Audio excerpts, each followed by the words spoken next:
Hey, all my Crimsonites, and welcome to the Crimson Cure channel, where we embrace our femininity, increase our womanly value, and celebrate our brothers. So join me on our feminine journey to learn, heal, and grow.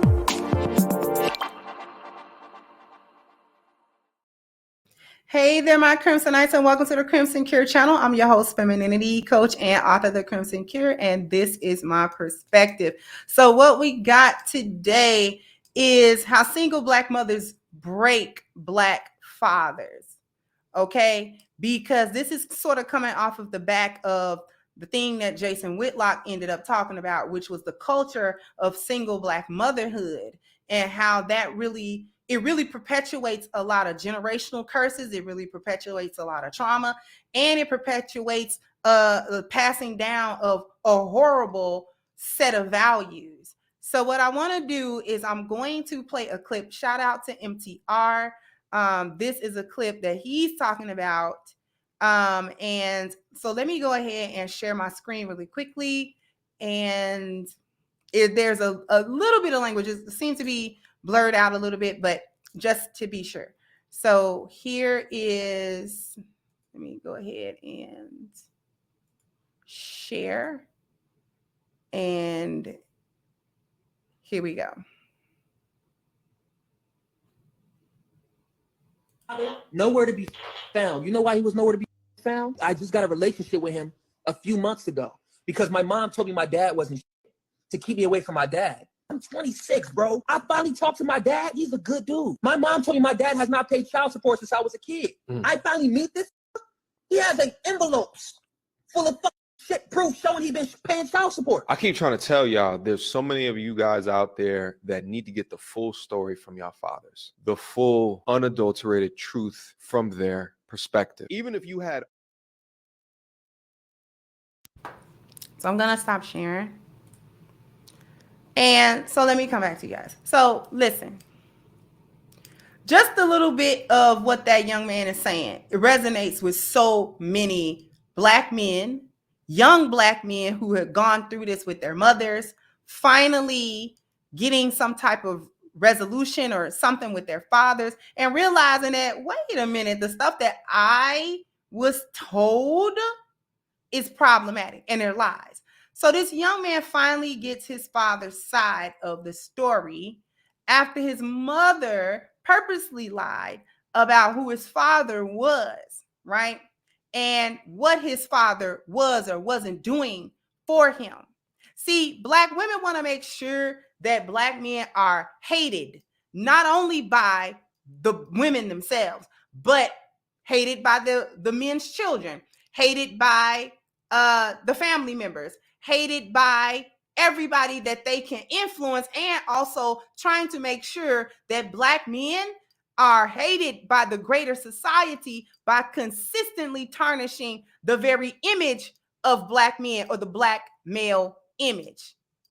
Single motherhood is typically a conscious choice for most Black single mothers because they actually make sure that the fathers are gone. They actually try to make sure that the fathers are not in the children's lives, like at all, to the most that they can make sure of that. They always attempt to do that.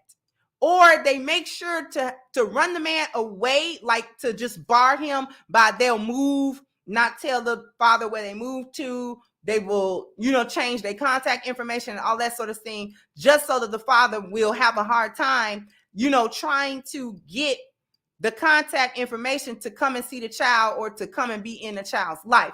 Or what they do is they make the father so hated in the family and in the home and even by the children that the father just decides it's better actually to stay away. Like, it's so toxic when I try to interact or try to do anything, I might as well just go away and not really come back. Once she has achieved that level where the guy just rinses his hands of it, whether he wanted to rinse his hands of it or not, he just decides, you know what, it's too toxic. I can't do it. I cannot be in this environment and try to co-parent and try to be a father in this environment. Once this single Black trifling bitter hyena can reach that point, That is what she likes, because what she can then do is control all of the narratives about why she's a single mother, why she's struggling with the kids, and why he's not there. See, because he's not there to actually defend himself. So she can consistently make horrific decisions, okay, that they can then blame on the absence of the man. Well, he's not here to make sure that things are good. He's not here to make sure we provided for it. He's not here to make sure that our problems are solved. He's not here to protect us. He's not here to give love to us. And so what she does is she creates all of these various narratives about why he's not there. And all of it is going to be his fault. All of it is going to make him the monster. She's going to be the angel that was only doing what she needed to do, that was only doing the best for her child, that was only doing the best for her, and she was only doing right by him. And she's always 100% never to blame. She's not done anything. She's perfect. Black women are perfect. Let them tell it. Let them tell it. Ask one, ask is she perfect? And she'll say, no, nobody's perfect. Ask her what her flaws are. Ask her to enumerate to you what are her flaws. To see, is she self-aware? Does she even know what her issues are to even tell them to anybody? Since she knows she's not perfect, then what? So black women are perfect. Let them tell it, right? Meanwhile, what ends up happening is this.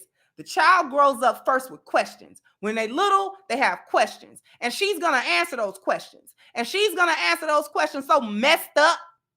She's going to answer them questions from such a bitter, hateful, malicious place to that child that eventually the questions from the child become the child's resentment towards their father.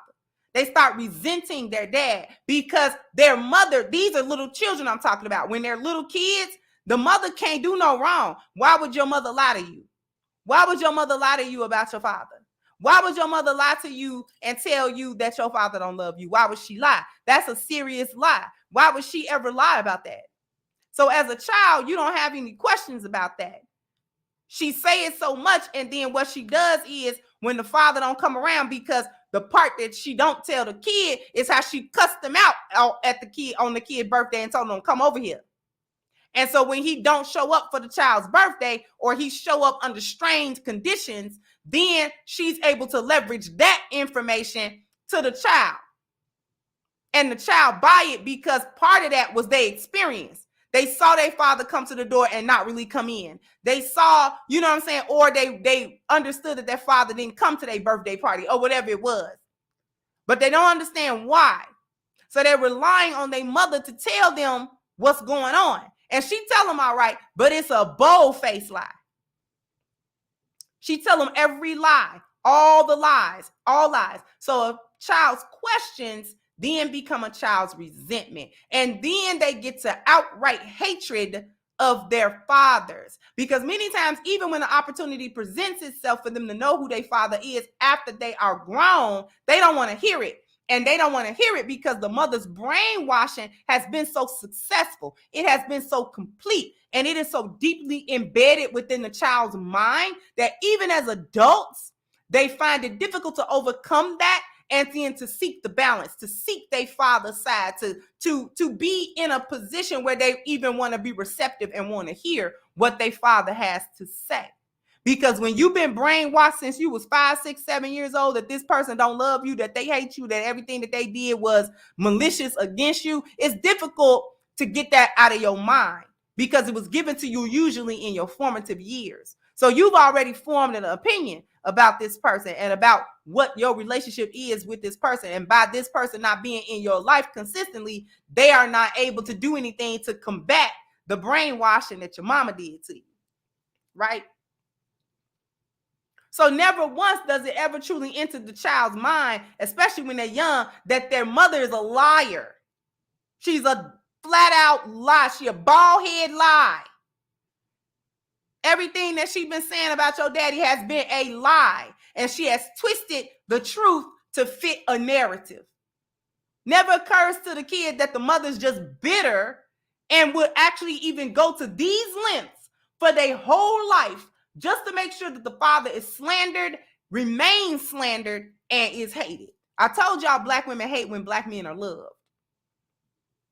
And so it's difficult to wrap your mind around it as a normal human being, that somebody, your mother, would take all of this time, your whole entire life, 18, 19, 20, sometime in your 30s, that she has lied your whole life, decades, she has held on to these lies.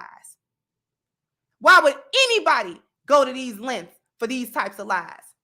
I'm telling y'all, most of these chicks are narcissists. They're narcs. They're narc 101 in the DSM, like they textbook narcs.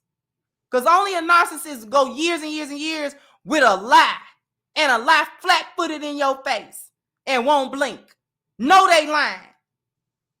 Know that if the truth ever came out, it would devastate your whole world. And they would sit there eye to eye with you and lie in your face. They'll cry and be lying. You understand what I'm saying? They'll be crying, they'll be snot, cry, and be dead lying in your face. And as soon as they make sure you bought that hook, line, and sinker, they wipe all that other, because that was fake anyway. Why would anybody go to them lengths to do that? That's why it don't occur to the child that their mother is a liar. You see what I'm saying? Black women like to say that stuff like this only happens on rare occasion or really not at all. But there are too many black men, and there are too many older teen or adult children who say the opposite of that. So many fathers are maliciously deprived of any real relationship with their children. Even when he can't completely be removed from the child's life, the mother will still brainwash the child. Here's the other trick. The mother will still brainwash the child against a father, so that whenever it come time for the father and the child to spend time together, it'll be so strange and ultimately unpleasant for the child that the child eventually don't want to spend time with the dad anymore, and they will begin to request not to go with him. That is because her brainwashing against the father is beginning to set in, turning the kid against their dad. So now that they're around their dad, they feel some type of way, and it's not good. So it's nothing that the father really can do. He can try to talk to the child, try to prove the opposite, you know what I'm saying, and all that type of stuff. But the brainwashing is already working. This is why they want the kid with them most of the time. That's why they be wanting custody, because they want all of the time that's necessary to brainwash this child against their dad, right? So once the child no longer requests, or they start requesting not to go with the dad, this is perfect, because what this enables her to do is that she can now blame the child for keeping the child away from the father. Well, he don't want to go with you, and I'm not going to force my child to do something he don't want to do. You know, she don't want to go with you, so I'm not going to force my child to do something she don't want to do. As if they care about that kid, because they don't care about that child. Because that was an example of the woman that deleted her kid for loving her father too much. Do you understand what I'm saying? Black women hate when black men are loved. I told y'all that. They hate that. They hate when you love. They hate to see somebody else love you, because they don't love you, because they hate you, because they can't stand the ground you walk on. You understand? So they don't want your kids to love you. They don't want the family members to love you. They don't want friends to like you. They don't want co-workers to like you. They hate to hear anybody praise you. They hate to hear anybody speak positively of you or uplift you in any way or do good by you for any reason. Hate all that stuff. They hate all that stuff. That's why they try to get black men away from their friends, because their friends be the one or two genuine friends that a man will have. Sometimes he had them one or two guys as his brothers. You know what I mean? They go through thick and thin together. And then she'll come along and plant seeds and talk crazy. Talk crazy. Divide your friendship up. That's textbook abuser. Get you by yourself. Get you alone so they can abuse you the way that they want to abuse you without nobody stepping in. And that is really what black women have done, especially to the image of black fathers, right? It's so incredibly diabolical that black women cannot deny the nature of this very purposeful breaking of their family, and the fact that this stuff that they do goes hand in hand with the tenets and the values and the goals of white survivalism. Y'all are complicit knowingly. You know by now what it is that you're doing and the effect that it is having, and you do not care. That is the pill that we have to swallow here. These hyenas do not care what's going on. Then you go on to pretend that you care about marriage and family and husbands and children and family and all that. But it's to say that it's important to you. It's not important to you because you do everything that you can to break it down. It's not important to you with a black man. Now, you would do anything Zaddy tell you to do. You would go to any length to be with him. But a black man, you go to any length to break him. Okay? Just wanted to bring that to everybody's attention. What I also want to bring to everybody's attention is the fact that you can go right now into the description box and click the link for at crimsoncure.com to order your copy of Reclaiming the Black Feminine, The Lies of Feminism and the Road to Recovery, which is on sale now. It is on sale on my website, but it is also on sale on Amazon. So if you prefer the digital version, you can go ahead and purchase that as well. Also, jump down in the comment section. Let me know what you think. Like, share, subscribe to the channel if you have not. Once again, I'm your host of Crimson Cure, and this is my perspective. Bye-bye, Crimsonites.